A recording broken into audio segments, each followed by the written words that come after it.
আজকের ব্লগটা শুরু করছি এখান থেকে। জায়গাটা দেখে নিশ্চয়ই আপনারা চিনতেই পেরেছেন, এটা বালিগঞ্জ স্টেশন। তো চলুন, আজ আর দিনটা হলো রবিবার। আমি আর সুস্মিতা মিলে আমরা আজকে চলে যাচ্ছি পায়েলের বাড়িতে। তো বালিগঞ্জ থেকে আমরা মোটামুটি ট্রেন ধরে শিয়ালদাতে পৌঁছে গেলাম। আর শিয়ালদাতে গিয়ে হাবড়া লোকাল দেখে তো আমাদের মাথায় হাত। আমরা ভাবছি ট্রেনটাতে উঠবো না, কারণ এই রকম লোকাল ট্রেন তো আমরা এর আগে কখনো দেখিনি। ট্রেনটা বেশ ভিড় থাকলেও আমরা কিন্তু বসার সিট পেয়ে গেছিলাম। এরপর এইসব ভাবতে ভাবতে ট্রেনটা ছাড়ার সময়ও হয়ে গেল। আর শিয়ালদা ছেড়ে ট্রেনটা এগিয়ে চলেছে হাবড়ার দিকে। আর কি, আমরা তো প্রত্যেককে জিজ্ঞেস করছিলাম যে ট্রেনটা হাবড়া যাবে কি না, কারণ আমাদের সাউথের লাইনে এরকম এক্সপ্রেসের মতো আমরা লোকাল ট্রেন তো দেখিনি, যদিও আলাদা ইঞ্জিন ছিল না। পরেই বুঝলাম এটা লোকাল ট্রেনই, কিন্তু এই রকম ট্রেন দেখে আমরা ঘাবড়ে গিয়েছিলাম। আর অনেক দিন পরে দেখা দুজনের, গল্প করতে করতে প্রায় চলেছি। আর তার মাঝে দেখুন, এখানে গল্প করতে করতে উনি নারুটোর রিল দেখে যাচ্ছেন সারাক্ষণ। মানে সত্যি বলতে অনেকেরই পছন্দ করেন, আমার ভালো লাগে না। আমার নিজের বোনই পছন্দ করে এত, আমার বাড়িতে ভর্তি নারুটোর ছবি। মানে সে যাই হোক, তারপরে আমরা গল্প করতে করতে একটু চিপস খেয়ে নিলাম। ট্রেনে উঠে প্রায় 1.5 ঘন্টার জার্নি, আর সেখানে শুধু শুধু যেতে কিন্তু কারোরই ভালো লাগে না। যাই হোক, তারপর চিপস খেয়ে বাইরেটা দেখতে দেখতে চলে গেলাম, কারণ তার খানিক পরেই আমি জানালার পাশে সিট পেয়ে গেছিলাম। ব্যাস, অনেকক্ষণ রাস্তা পেরিয়ে আমরা চলে এলাম বারাসাত। আর মাত্র কিছুক্ষণের অপেক্ষা, তারপরেই আমরা পৌঁছে যাব আমাদের আজকের গন্তব্যে। তো এবার আমাদের নেমে যাওয়ার সময় হয়ে গেছে। ব্যাস, আর কি, ট্রেনটাকে একটু ভালো করে দেখে নিচ্ছি লাস্ট, কারণ এই 10 টাকার টিকিটে এক্সপ্রেসের ফিল নিয়ে চলে এলাম। যদিও ট্রেনটা একটু ভিড় ছিল, তবে আমরা যেহেতু একদম প্রথম থেকে শেষ পর্যন্ত ছিলাম, তো তাই অতটা কষ্ট হয়নি। আর এই নেমে গিয়ে ট্রেনটাকে আর একবার দেখে নিচ্ছি, বেশ মজাই লাগছিল কিন্তু, যাই বলুন। তারপর এই যে আমরা পৌঁছে গেলাম আমাদের আজকের ডেস্টিনেশন হাবড়া। এর আগেও আমি একা একা হাবড়া গিয়েছিলাম, মনে আছে, শ্রেয়সীদির বিয়েতে। যারা ব্লগগুলো দেখেছেন আগের তারা অবশ্যই জানেন এটা। তো চলুন, এবার আমরা সবাইকে জিজ্ঞেস করে এগিয়ে গেলাম, কারণ আমরা প্রথমবারই যাচ্ছি পায়েলের বাড়ি, এর আগে আমরা কখনোই যাইনি। ব্যাস, তারপর সবাইকে জিজ্ঞেস করে আমরা ওদের বাড়ির অটোতে উঠে পড়লাম। এই অটোটাও না এখানে বেশ মজার। আমি সামনে বসেছিলাম, তো এখানে আমাদের ওদিকে কি হয়, অটোতে 4 জন বসে, কিন্তু এখানে দেখলাম প্রায় বেশ বড় অটো, আর এখানে 10 জন মতো এই অটোটাতে নিচ্ছে। তারপরে আর কি আমি সামনে বসেছিলাম, অবশ্যই ভিডিও করার জন্য। আর সত্যি বলতে এই রাস্তাগুলো পেরিয়ে তারপর এই যে রাস্তাটাতে উঠলাম, এটা যে কি ভালো লাগছিল না, কি বলবো। আর ওই যে দূরে যে লাল গাছটা দেখা যাচ্ছে, কৃষ্ণচূড়া গাছ, ওটা দেখে তো আরও ভীষণ সুন্দর লাগছিল।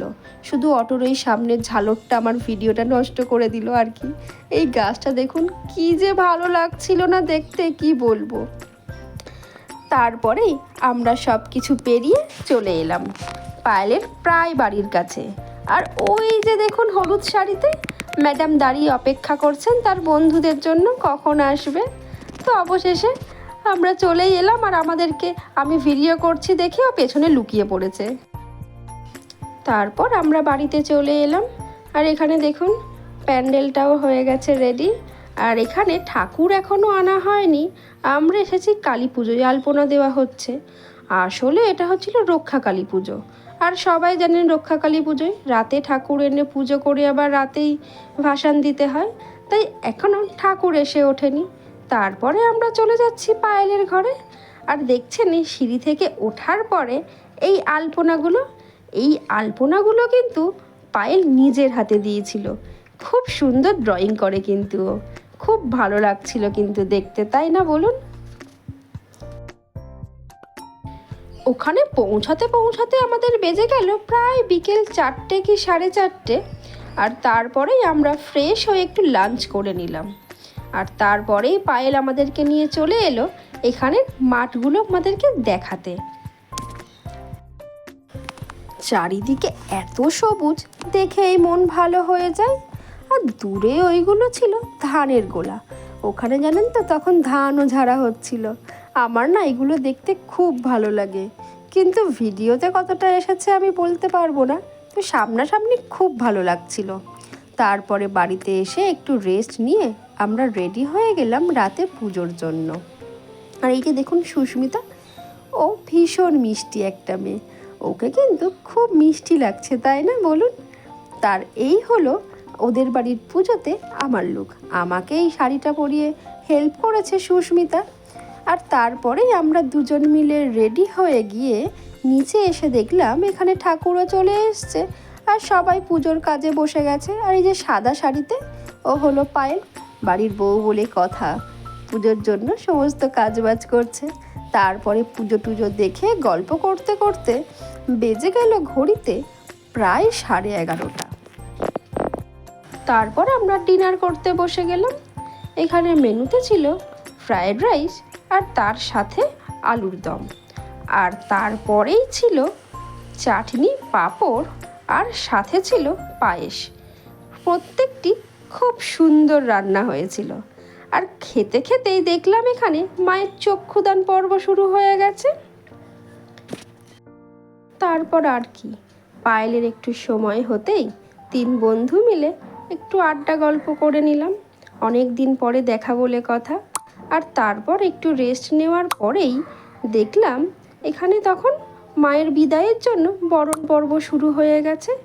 রাত তখন প্রায় 3টে। তারপরে ইনি হলেন পায়েলের শাশুড়ি। উনি বরণ করার পরে পায়েলও এখানে বরণ করে নিচ্ছে। এর আগে আমি অনেক কালী পুজো দেখলেও রক্ষা কালী পুজো আমার কখনো দেখা হয়ে ওঠেনি। আমার দিদার বাড়িতে বা মাসির বাড়িতেও কালী পুজো হয়, তার ব্লগ আপনারা দেখেছেন, কিন্তু এই রক্ষা কালী পুজোর এক্সপিরিয়েন্স আমার এই প্রথমবার। আর তারপরেই মাকে বরণ টরণ করা হয়ে গেলে সারা দিনের পরে এই যে দুজনে একটু সময় পেয়েছে একটা ছবি তোলার জন্য।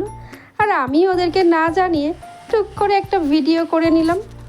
তারপরেই দেখলাম এখানে ভাসানের জন্য মাকে নিয়ে আসা হচ্ছে। আর সামনেই একটা ভ্যান রাখা ছিল, সেখানেই তুলে দেওয়া হলো। আর রাত তখন প্রায় 3টে 3:30 হবে। লোকজনও খুব বেশি ছিল না, শুধু বাড়িরই কয়েকজন লোক। তারপরেই আর কি, এই যে সবাই মিলে চলে গেলাম রাস্তা দিয়ে। ওই যে আসার সময় সকালে কৃষ্ণচূড়া গাছটা দেখেছিলেন একটা পুকুরের পাশে, ওইখানে আমরা যাব। ওই জায়গাটা ওদের বাড়ি থেকে হেঁটে ওই প্রায় 7 মিনিটের মতো। আর দেখুন রাস্তাঘাট পুরো অন্ধকার, যেতে কিন্তু বেশ ভালো লাগছিল এই অন্ধকারের মধ্যে। তারপরে আমরা ওদের গলি থেকে বেরিয়ে উঠে গেলাম রাস্তায়। আর এই যে দেখুন সামনে একটা মন্দির, এখানেও আজকে পুজো টুজো হয়েছিল। আর এখানে সামনে মেলাও বসেছিল। এই রাস্তা দিয়ে আমরা সকালবেলাও গেছি, তার তখন এক অন্য রূপ ছিল। আর এই মাঝরাতে যখন এই রাস্তা থেকে যাচ্ছি তখন তার এক আবার অন্য আলাদা রূপ। ভীষণ ভালো লাগে কিন্তু বলুন। তারপরেই আমরা এই যে পৌঁছে গেলাম আস্তে আস্তে এই ঘাটের কাছটাতে।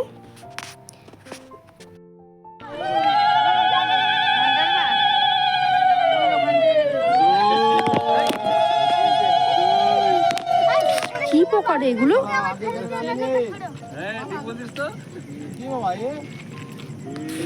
এত দূরে জল চলে গেছে কেন?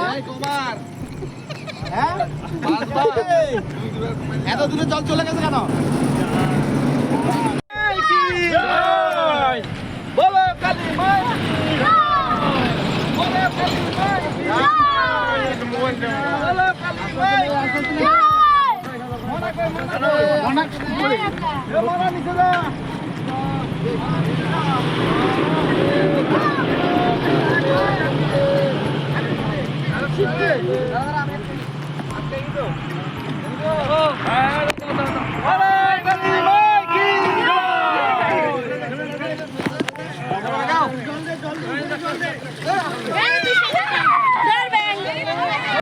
তারপরেই আমরা মেয়েরা আর কিছু বাচ্চারা মিলে ঠাকুরের ভ্যানটাতে করে ফিরে যাচ্ছি বাড়িতে। আর এটা একটা হাইওয়ে রাস্তা না, বড় বড় লরিও যাচ্ছিল সাথে। আর দেখুন রাস্তাটা পুরো অন্ধকার শুনশান রাস্তা। সকালবেলাতেও কিন্তু এই রাস্তা থেকেই আমরা গেছি। তারপরে আর কি, বাড়ি পৌঁছাতে পৌঁছাতে প্রায় রাত 4টে সাড়ে 4টে বেজে গেল। সব কিছু সেরে সকালবেলা 8টার সময় উঠে নিচে আসতেই প্রসাদ দিয়ে দিল। আর সবাইকে যখন বলছিলাম যে আমরা এখনই বেরিয়ে যাব, সবাই তো রীতিমতো আমাদেরকে আটকেই দিচ্ছিল, কিন্তু প্রত্যেকের তো কাজ বাজ থাকে। যদিও কথা দিয়ে এসেছি আবার আসবো, সেই আবারটা কবে আসবে সেটা আমরা কেউ জানি না। তবে সত্যি যাব আমরা, কারণ ওদের জায়গাটা আমাদের খুব ভালো লেগেছে। দেখা হবে আবার নতুন কোনো ভিডিওতে। সবাই ভালো থাকবেন, সুস্থ থাকবেন। আজকের ভিডিওটা এখানেই শেষ করলাম।